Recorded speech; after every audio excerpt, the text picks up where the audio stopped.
Hello friends, and welcome to the fifth installment in this calm reading of The Secret Garden.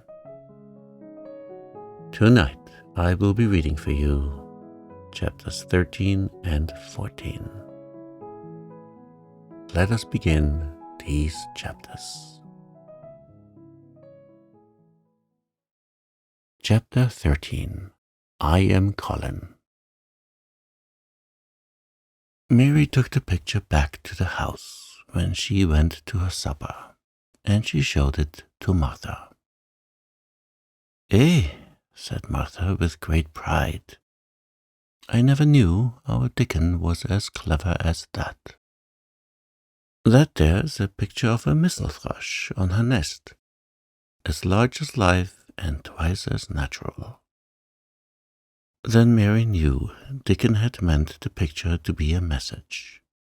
He had meant that she might be sure he would keep her secret. Her garden was a nest, and she was like a missel thrush. Oh, how she did like that queer common boy. She hoped he would come back the very next day.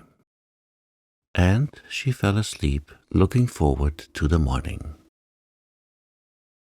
But you never know what the weather will do in Yorkshire, particularly in the springtime.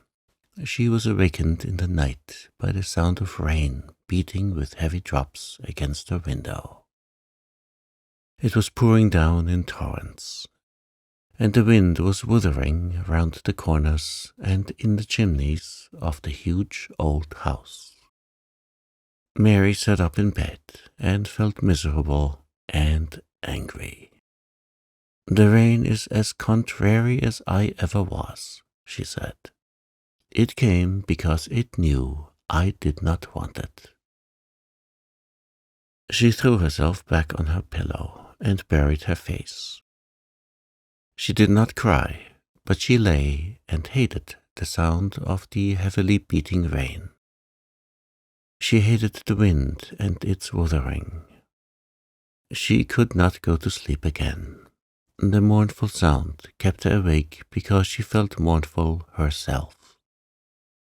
If she had felt happy, it would probably have lulled her to sleep. How it withered, and how the big raindrops poured down and beat against the pane. "It sounds like a person lost on the moor and wandering on and on crying," she said.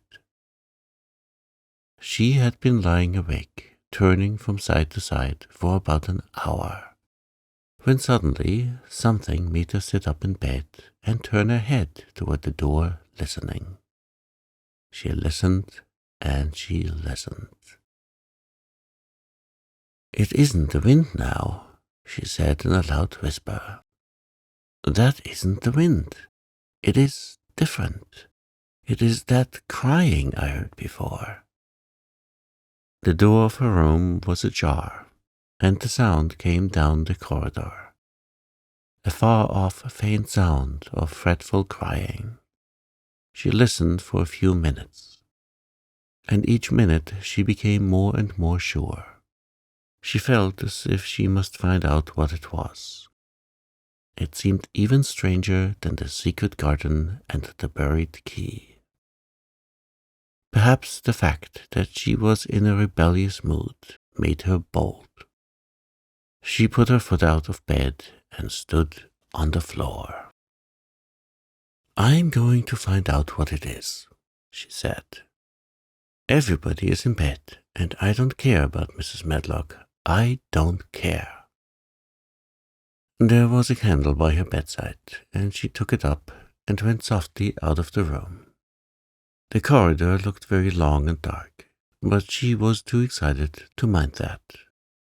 She thought she remembered the corners she must turn to find the short corridor with the door covered with tapestry, the one where Mrs. Medlock had come through the day she lost herself.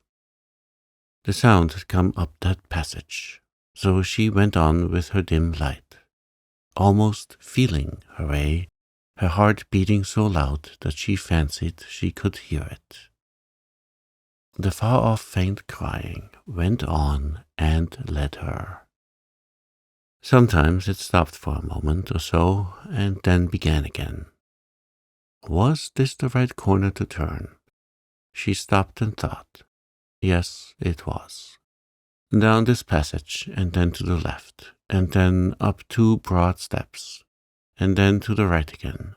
Yes, there was the tapestry door. She pushed it open very gently and closed it behind her, and she stood in the corridor and could hear the crying quite plainly, though it was not loud. It was on the other side of the wall, at her left, and a few yards farther on. There was a door. She could see a glimmer of light coming from beneath it. The someone was crying in that room, and it was quite a young someone. So she walked to the door and pushed it open, and there she was, standing in the room. It was a big room, with ancient, handsome furniture in it. There was a low fire glowing faintly on the hearth, and a nightlight burning by the side of a carved 4-posted bed hung with brocade. And on the bed was lying a boy, crying fretfully. Mary wondered if she was in a real place or if she had fallen asleep again and was dreaming without knowing it. The boy had a sharp, delicate face, the color of ivory, and he seemed to have eyes too big for it. He had also a lot of hair, which tumbled over his forehead in heavy locks, and made his thin face seem smaller. He looked like a boy who had been ill, but he was crying more as if he were tired and cross than if he were in pain. Mary stood near the door with her candle in her hand, holding her breath.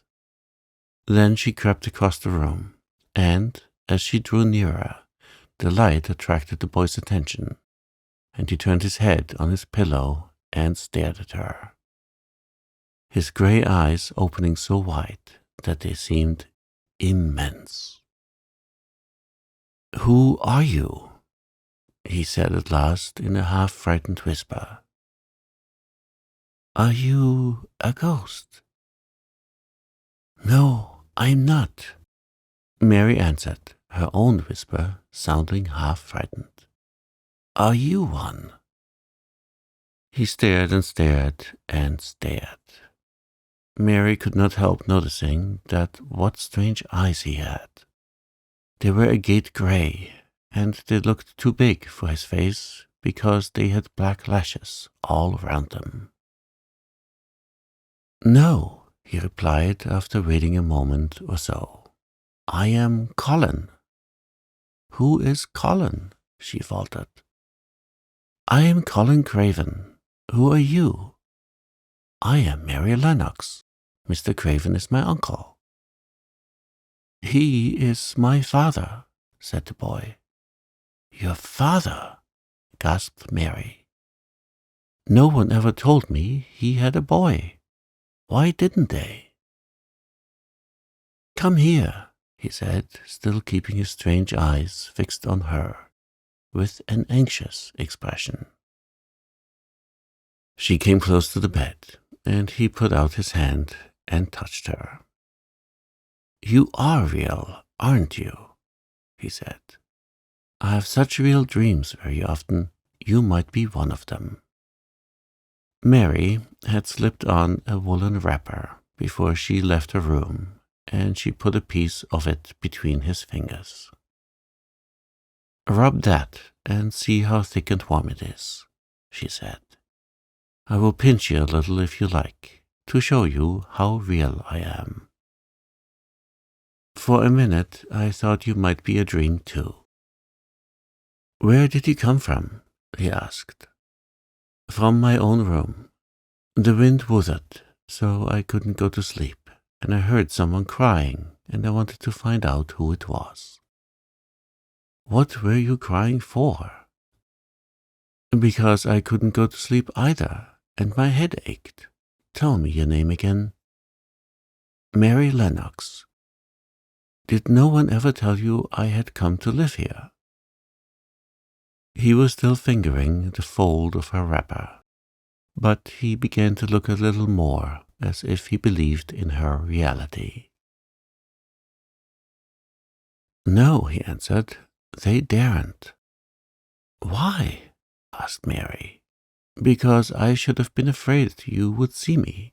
I won't let people see me and talk me over." "Why?" Mary asked again, feeling more mystified every moment.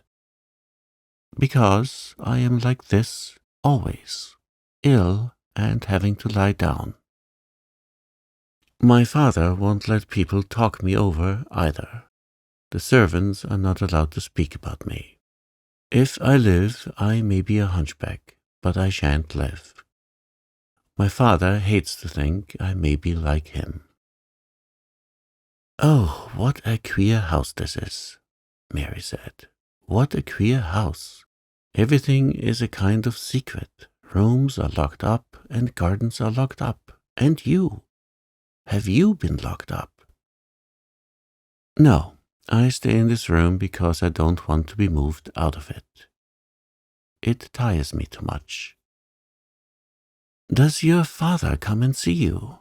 Mary ventured. "Sometimes, generally when I'm asleep. He doesn't want to see me." "Why?" Mary could not help asking again.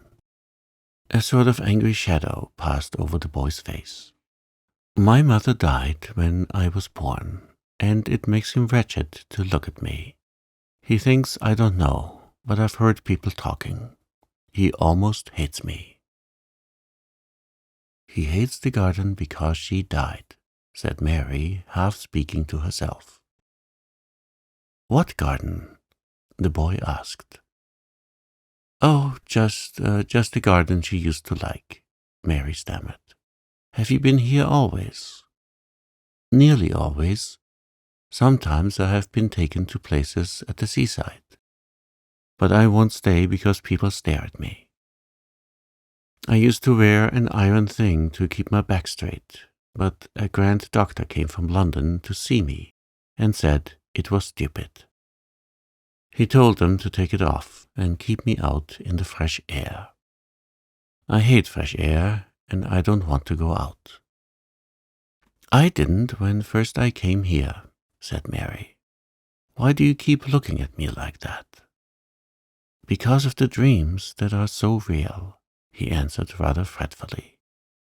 "Sometimes when I open my eyes, I don't believe I'm awake." "We are both awake," said Mary. She glanced round the room with its high ceiling and shadowy corners and dim firelight. "It looks quite like a dream, and it's the middle of the night, and everybody in the house is asleep. Everybody but us. We are wide awake." "I don't want it to be a dream," the boy said restlessly. Mary thought of something all at once.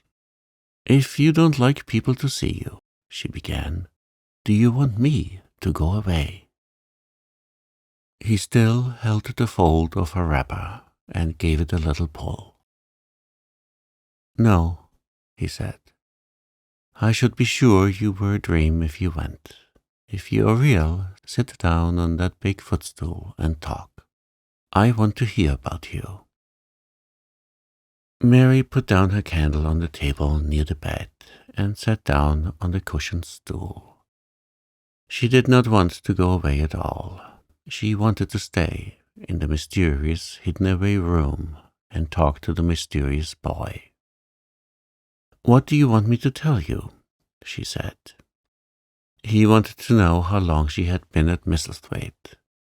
He wanted to know which corridor her room was on.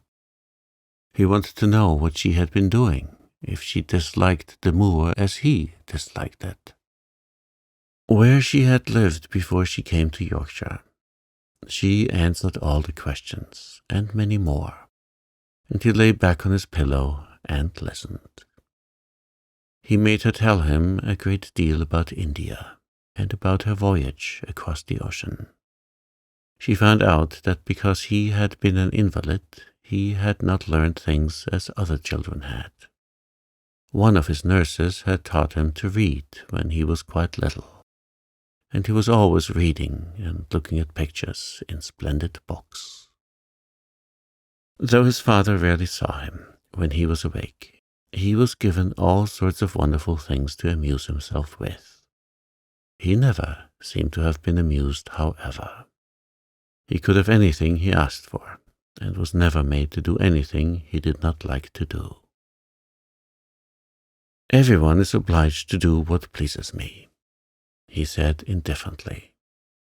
"It makes me ill to be angry. No one believes I shall live to grow up." He said it as if he was so accustomed to the idea that it had ceased to matter to him at all. He seemed to like the sound of Mary's voice. As she went on talking, he listened in a drowsy, interested way. Once or twice she wondered if he were not gradually falling into a doze. But at last he asked a question which opened up a new subject. "How old are you?" he asked. "I am 10, answered Mary, forgetting herself for the moment. "And so are you." "How do you know that?" he demanded in a surprised voice. "Because when you were born, the garden door was locked and the key was buried. And it has been locked for 10 years. Colin half sat up, turned toward her, leaning on his elbows. "What garden door was locked? Who did it? Where was the key buried?" He exclaimed as if he were suddenly very much interested. It was the garden Mr. Craven hates," said Mary nervously. "He locked the door. No one knew where he buried the key." "What sort of garden is it?" Colin persisted eagerly. "No one has been allowed to go into it for 10 years, was Mary's careful answer. But it was too late to be careful. He was too much like herself. He too had had nothing to think about, and the idea of a hidden garden attracted him as it had attracted her. He asked question after question. Where was it? Had she never looked for the door? Had she never asked the gardeners? "They won't talk about it," said Mary. "I think they have been told not to answer questions." "I would make them," said Colin. "Could you?" Mary faltered, beginning to feel frightened. If he could make people answer questions, who knew what might happen? "Everyone is obliged to please me. I told you that," he said. "If I were to live, this place would sometime belong to me. They all know that. I would make them tell me." Mary had not known that she herself had been spoiled, but she could see quite plainly that this mysterious boy had been. He thought that the whole world belonged to him. How peculiar he was, and how coolly he spoke of not living. "Do you think you won't live?" she asked, partly because she was curious, and partly in hope of making him forget the garden. "I don't suppose I shall," he answered as indifferently as he had spoken before. "Ever since I remember anything, I have heard people say I shan't. At first they thought I was too little to understand, and now they think I don't hear, but I do. My doctor is my father's cousin. He is quite poor, and if I die, he will have all Misselthwaite when my father is dead. I should think he wouldn't want me to live." "Do you want to live?" inquired Mary. "No," he answered in a cross, tired fashion. "But I don't want to die. When I feel ill, I lie here and think about it until I cry and cry." "I have heard you crying 3 times," Mary said. "But I did not know who it was. Were you crying about that?" She did so want him to forget the garden. "I dare say," he answered. "Let us talk about something else. Talk about that garden. Don't you want to see it?" "Yes," answered Mary in quite a low voice. "I do," he went on persistently. "I don't think I ever really wanted to see anything before, but I want to see that garden. I want the key dug up. I want the door unlocked. I would let them take me there in my chair. That would be getting fresh air. I'm going to make them open the door." He had become quite excited, and his strange eyes began to shine like stars, and looked more immense than ever. "They have to please me," he said. "I will make them take me there, and I will let you go too." Mary's hands clutched each other. Everything would be spoiled. Everything. Dickon would never come back. She would never again feel like a missel thrush with a safe hidden nest. "Oh, don't do that," she cried out. He stared as if he thought she had gone crazy. "Why?" he exclaimed. "You said you wanted to see it." "I do," she answered almost with a sob in her throat. "But if you make them open the door and take you in like that, it will never be a secret again." He leaned still farther forward. "A secret?" he said. "What do you mean? Tell me." Mary's words almost tumbled over one another.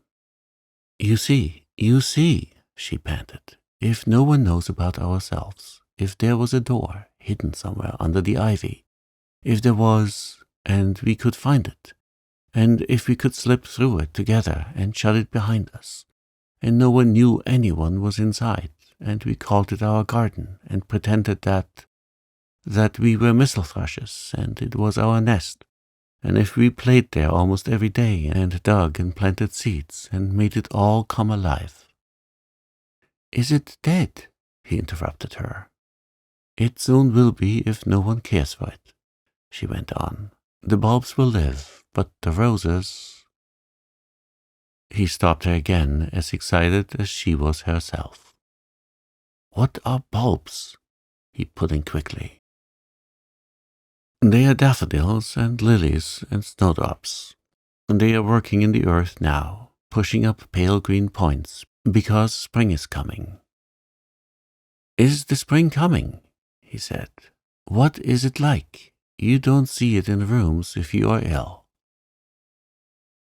"It is the sun shining on the rain, and the rain falling on the sunshine, and things pushing up and working under the earth," said Mary.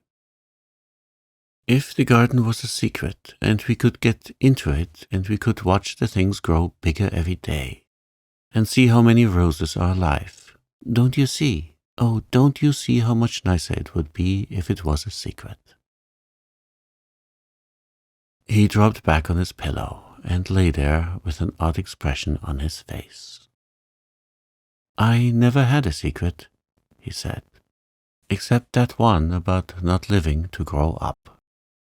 They don't know I know that, so it is sort of a secret. But I like this kind better." "If you won't make them take you to the garden," pleaded Mary, "perhaps, I feel almost sure I can find out how to get in some time.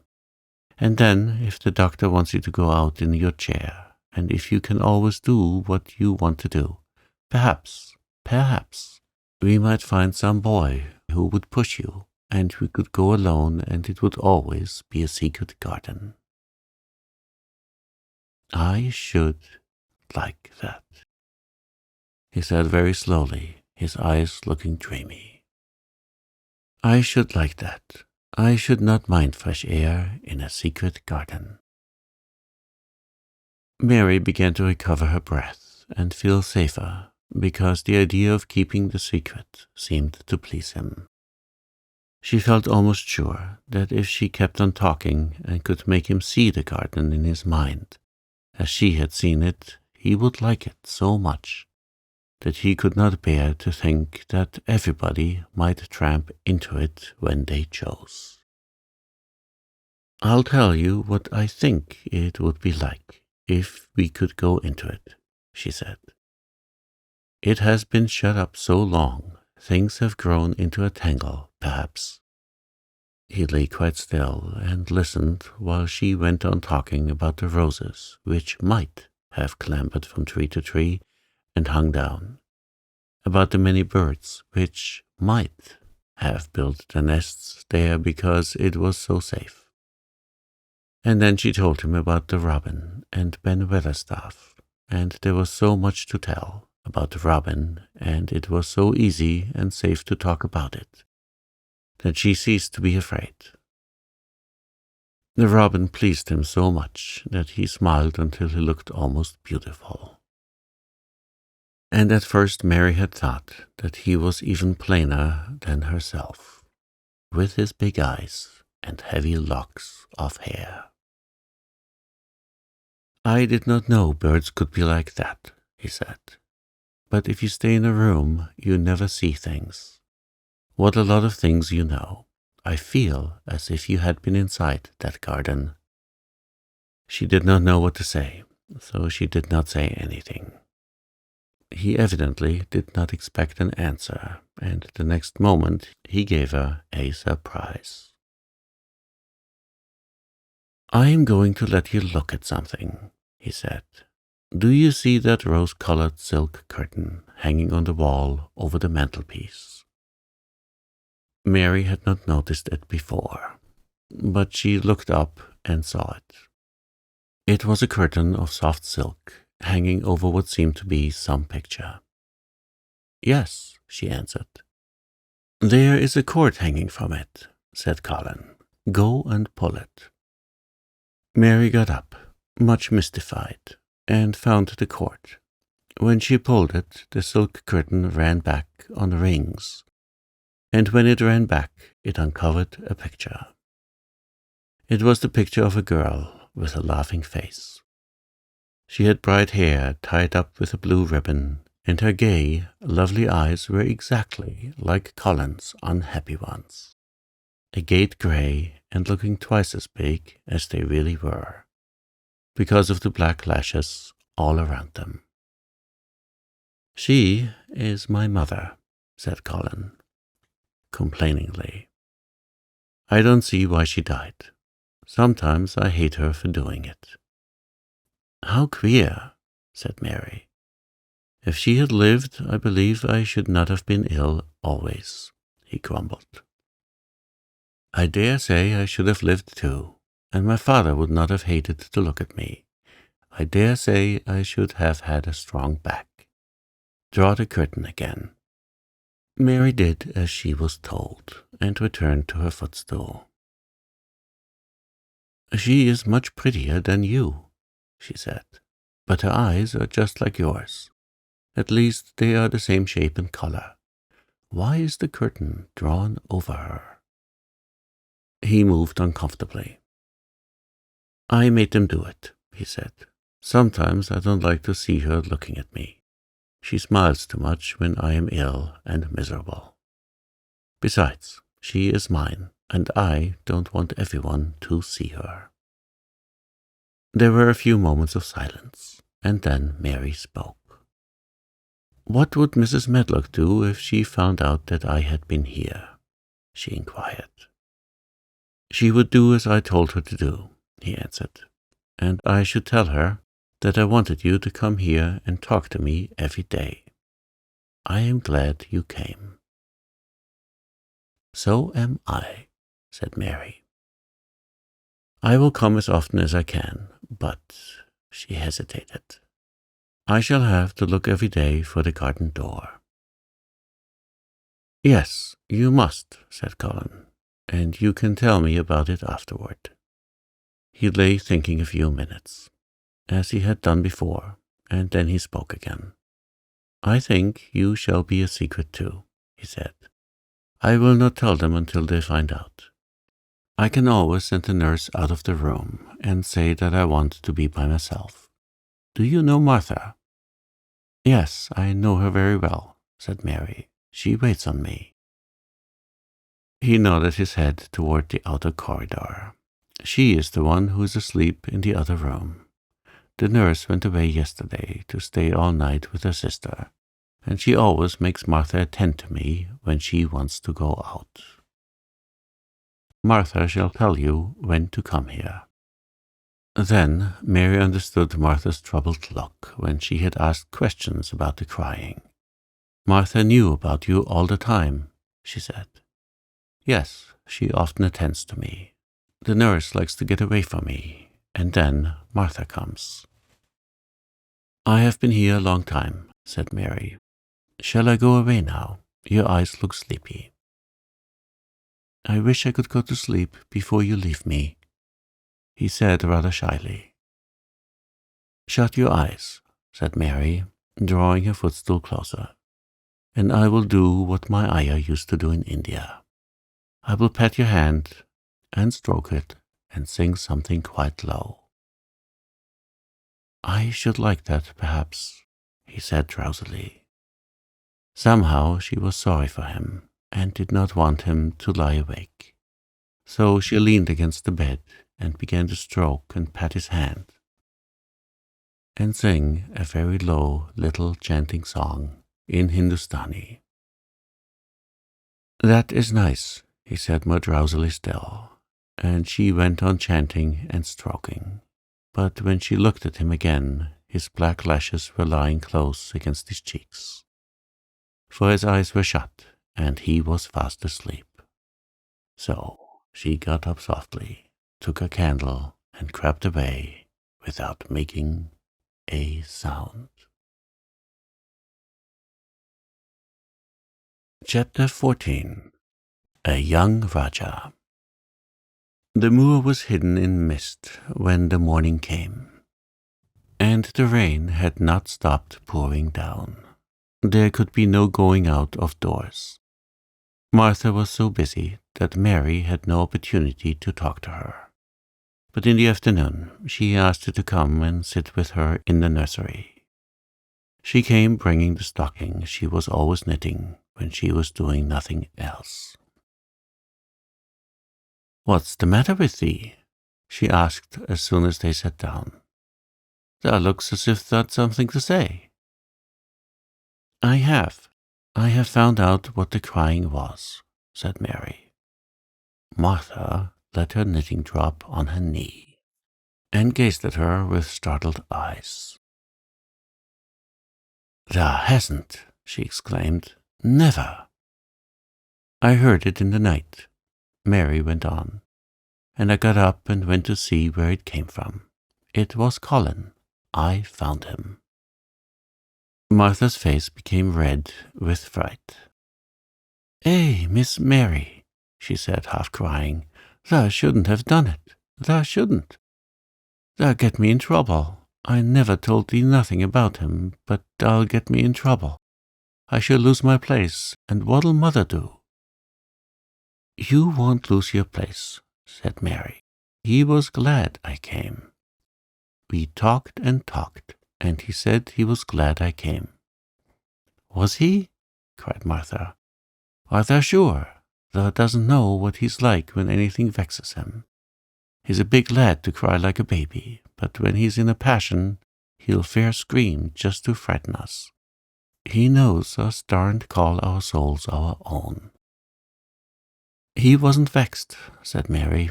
"I asked him if I should go away, and he made me stay. He asked me questions, and I sat on a big footstool and talked to him about India and about the robin and gardens. He wouldn't let me go. He let me see his mother's picture. Before I left him, I sang him to sleep." Martha fairly gasped with amazement. I can scarcely believe thee, she protested. It's as if thou walked straight into a lion's den. If he'd been like he's most times, he'd have thrown himself into one of his tantrums and roused the house. He won't let strangers look at him. He let me look at him. I looked at him all the time, and he looked at me. We stared, said Mary. I don't know what to do, cried agitated Martha. If Mrs. Medlock finds out, she'll think I broke orders, and told thee, and I shall be packed back to mother. He's not going to tell Mrs. Medlock anything about it yet. It's to be a sort of secret, just at first, said Mary firmly. And he says everybody is obliged to do as he pleases. Aye, that's true enough. The bad lad, sighed Martha, wiping her forehead with her apron. He says Mrs. Medlock must, and he wants me to come and talk to him every day, and you are to tell me when he wants me. Me, said Martha. I shall lose my place. I shall for sure. You can't if you're doing what he wants you to do, and everybody is ordered to obey him, Mary argued. Does that mean to say, cried Martha with open eyes, that he was nice to thee?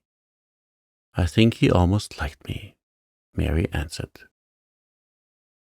Then thou must have bewitched him, decided Martha, drawing a long breath. Do you mean magic? Inquired Mary. I've heard about magic in India, but I can't make it. I just went into his room, and I was so surprised to see him, I stood and stared. And then he turned around and stared at me.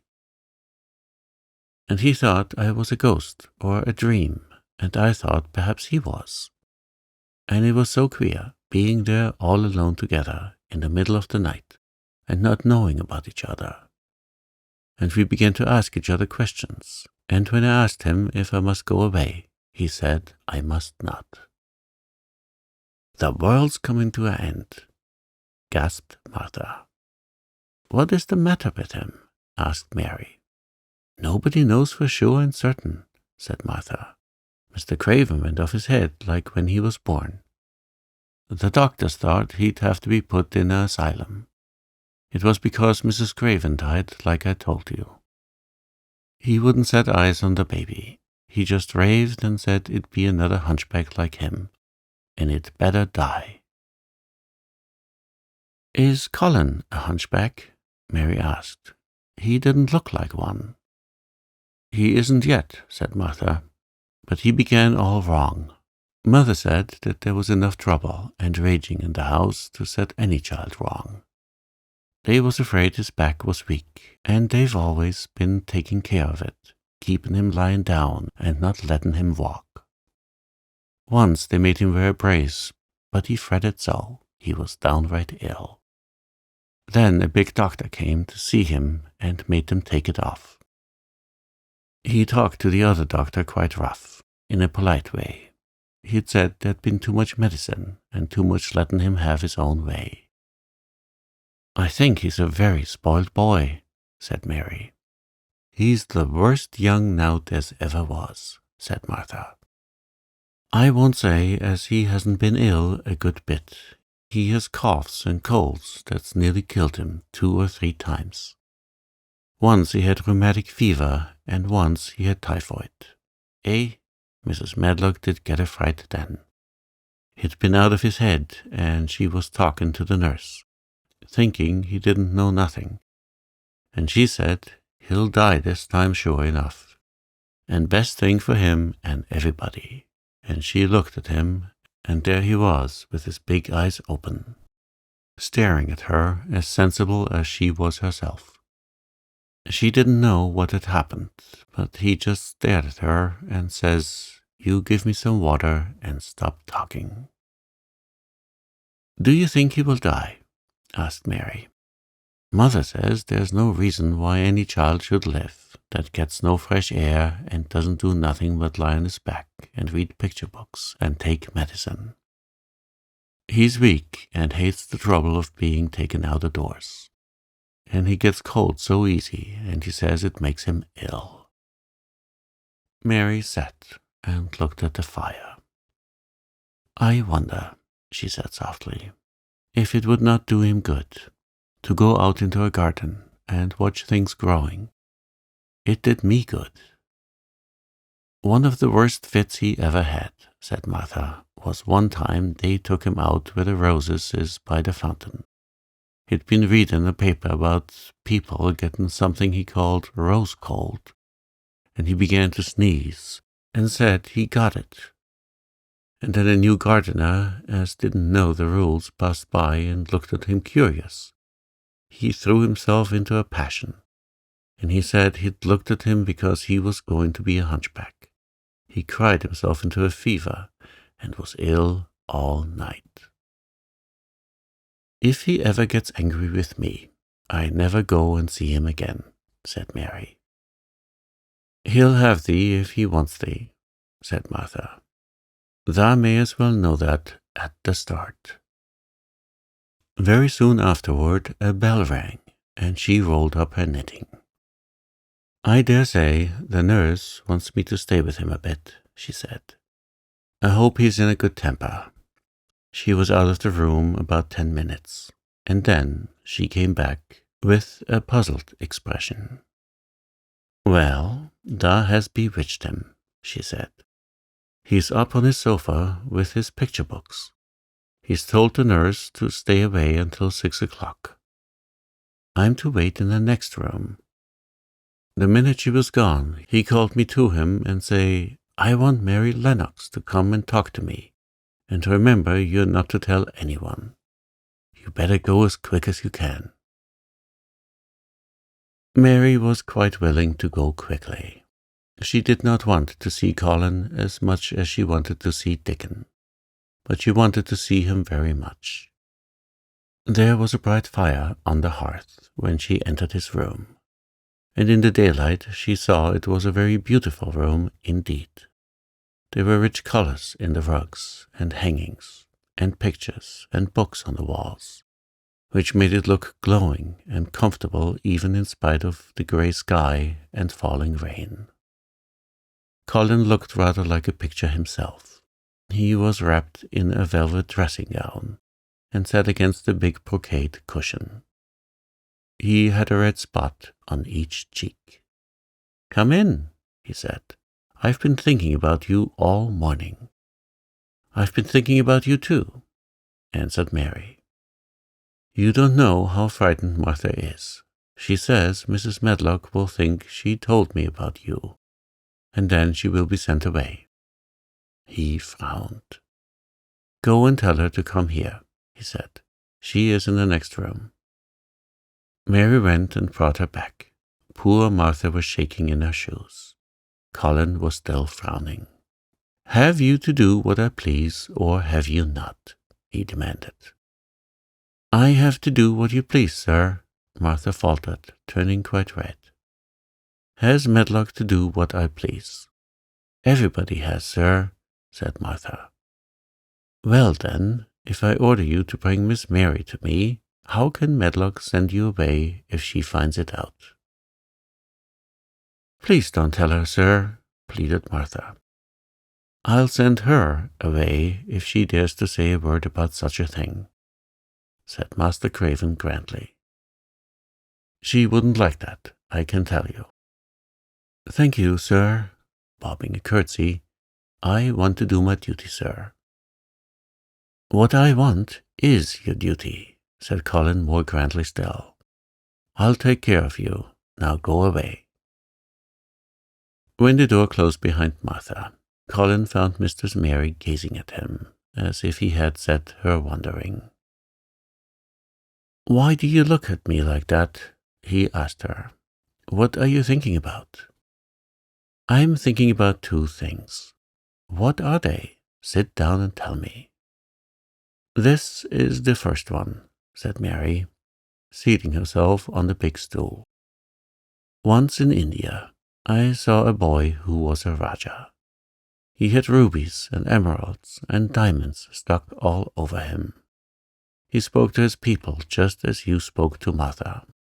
Everybody had to do everything he told them in a minute. I think they would have been killed if they hadn't. I shall make you tell me about Rajah's presently, he said, but first tell me what the second thing was. I was thinking, said Martha, how different you are from Dickon. Who is Dickon? He said. What a queer name. She might as well tell him. She thought she could talk about Dickon without mentioning the secret garden. She had liked to hear Martha talk about him. Besides, she longed to talk about him. It would seem to bring him nearer. He is Martha's brother. He is 12 years old, she explained. He is not like anyone else in the world. He can charm foxes and squirrels and birds, just as the natives in India charm snakes. He plays a very soft tune on a pipe, and they come and listen.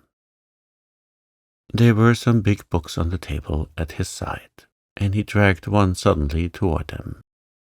There is a picture of a snake charmer in this, he exclaimed. Come and look at it.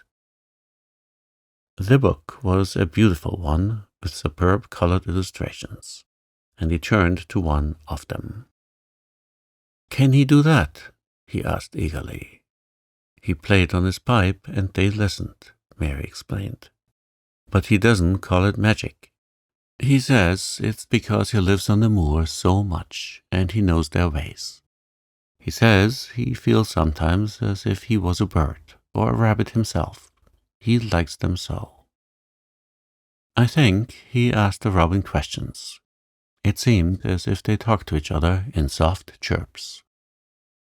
Colin lay back on his cushion, and his eyes grew larger and larger, and the spots on his cheeks burned. Tell me some more about him, he said. He knows all about eggs and nests, Mary went on, and he knows where foxes and badgers and otters live. He keeps them secret so the other boys won't find the holes and frighten them. He knows about everything that grows or lives on the moor. Does he like the moor? Said Colin. How can he, when it's such a great, bare, dreary place? It's the most beautiful place, protested Mary. Thousands of lovely things grow on it, and there are thousands of little creatures, all busy building nests, and making holes and burrows, and chippering and singing or squeaking to each other. They are so busy and have such fun under the earth or in the trees or heather. It's their world. How do you know all that? Said Colin, turning on his elbow to look at her. I have never been there once, really, said Mary, suddenly remembering. I only drove over it in the dark. I thought it was hideous. Martha told me about it first, and then Dickon. When Dickon talks about it, you feel as if you saw things and heard them, and as if you were standing in the heather, with the sun shining and the gorse smelling like honey, and all full of bees and butterflies. You never see anything if you are ill, said Colin restlessly. He looked like a person listening to a new sound in the distance and wondering what it was. You can't if you stay in a room, said Mary. I couldn't go on the moor, he said in a resentful tone. Mary was silent for a minute, and then she said something bold. You might, sometime. He moved as if he were startled. Go on the moor? How could I? I am going to die. How do you know? Said Mary unsympathetically. She didn't like the way he had of talking about dying. She did not feel very sympathetic. She felt rather as if he had almost boasted about it. Oh, I've heard it ever since I remember, he answered crossly. They are always whispering about it and thinking I don't notice. They wish I would too. Mistress Mary felt quite contrary. She pinched her lips together. If they wished I would, she said. "I wouldn't. Who wishes you would?" "The servants, and of course Dr. Craven, because he would get Misselthwaite, and be rich instead of poor. He daren't say so, but he always looks cheerful when I am worse. When I had typhoid fever, his face got quite fat. I think my father wishes it too." "I don't believe he does," said Mary quite obstinately. That made Colin turn and look at her again. "Don't you?" he said. And then he lay back on his cushion and was still, as if he were thinking. And there was quite a long silence. Perhaps they were both of them thinking strange things children do not usually think of. "I like the grand doctor from London, because he made them take the iron thing off," said Mary at last. "Did he say you were going to die?" "No." "What did he say?" "He didn't whisper," Colin answered. "Perhaps he knew I hated whispering. I heard him say one thing quite aloud. He said, 'The lad might live if he would make up his mind to it.' Put him in the humour." It sounded as if he was in a temper. "I'll tell you who would put you in the humour, perhaps," said Mary, reflecting. She felt as if she would like this thing to be settled, one way or the other. "I believe Dickon would. He's always talking about live things. He never talks about dead things or things that are ill. He's always looking up in the sky to watch birds flying, or looking down at the earth to see something growing. He has such round blue eyes, and they are so wide open with looking about. And he laughs such a big laugh with his wide mouth, and his cheeks are as red as cherries." She pulled her stool nearer to the sofa, and her expression quite changed at the remembrance of the wide curving mouth and the wide open eyes. "See here," she said, "don't let us talk about dying. I don't like it. Let us talk about living. Let us talk and talk about Dickon, and then we will look at your pictures." It was the best thing she could have said. To talk about Dickon meant to talk about the moor, and about the cottage, and the 14 people who lived in it on 16 shillings a week, and the children who got fat on the moor grass like wild ponies, and about Dickon's mother, and the skipping rope, and the moor with the sun on it, and about pale green points sticking up out of the black sod. And it was all so alive that Mary talked more than she had ever talked before. And Colin both talked and listened as he had never done before either. And they both began to laugh over nothings, as children will when they are happy together. And they laughed so that in the end they were making as much noise as if they had been two ordinary, healthy, natural, 10-year-old creatures, instead of a hard little, unloving girl and a sickly boy who had believed that he was going to die. They enjoyed themselves so much that they forgot the pictures and they forgot about the time.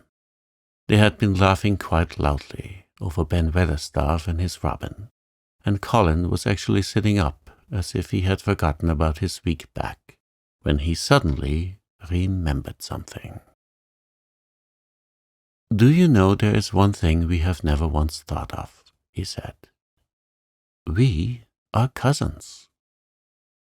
It seemed so queer that they had talked so much and never remembered this simple thing that they laughed more than ever, because they had got into the humour to laugh at anything. And in the midst of the fun, the door opened, and in walked Dr. Craven and Mrs. Medlock. Dr. Craven stared in actual alarm, and Mrs. Medlock almost fell back, because he had accidentally bumped against her. "Good Lord!" exclaimed poor Mrs. Medlock, with her eyes almost starting out of her head. "Good Lord!" "What is this?"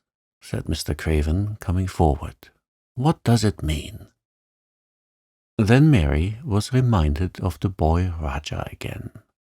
Colin answered as if neither the doctor's alarm nor Mrs. Medlock's terror were of the slightest consequence. He was as little disturbed or frightened as if an elderly cat and dog had walked into the room. "This is my cousin, Mary Lennox," he said. "I asked her to come and talk to me. I like her. She must come and talk to me whenever I send for her." Dr. Craven turned reproachfully to Mrs. Medlock. "Oh, sir," she panted, "I don't know how it's happened. There's not a servant on the place that dared to talk. They all have their orders." "Nobody told her anything," said Colin. "She heard me crying and found me herself. I am glad she came. Don't be silly, Medlock." Mary saw that Dr. Craven did not look pleased, but it was quite plain that he dare not oppose his patient. He sat down by Colin and felt his pulse. "I'm afraid there has been too much excitement. Excitement is not good for you, my boy," he said. "I should be excited if she kept away," answered Colin, his eyes beginning to look dangerously sparkling. "I am better. She makes me better. The nurse must bring up her tea with mine. We will have tea together." Mrs. Medlock and Dr. Craven looked at each other in a troubled way. But there was evidently nothing to be done. "He does look rather better, sir," ventured Mrs. Medlock.